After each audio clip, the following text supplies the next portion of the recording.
Kapag ba nakagawa ako ng kasalanan, hindi na ba ako mapupunta sa langit? Sagutin natin yung tanong na yan, pero hindi dahil sa akin, kung hindi sa word ni God. So, ano ba sinasabi ni God? For all have sinned, lahat tayo nagkamali at nagkasala sa harap niya, at wala ni isa man ang namuhay ng hindi makasalanan sa Panginoon. Pero, hindi hahayaan ni God na lahat ng tao mapunta sa impyerno. Kaya, binigay niya ang kanyang kaisa-isang anak na si Jesus Christ para makakligtas tayong lahat. So, paano tayo maliligtas? Para hindi tayo mapahamak. Simple lang naman, tanggapin mo siya as His Lord and personal Savior.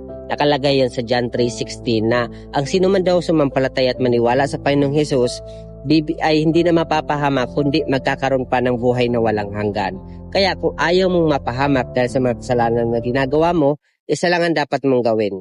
Tanggapin mo si Jesus Christ at kilalanin mo siya kung ano yung ginawa niya at mamuhay at lumayo sa kasalanan. Yun lang, God bless.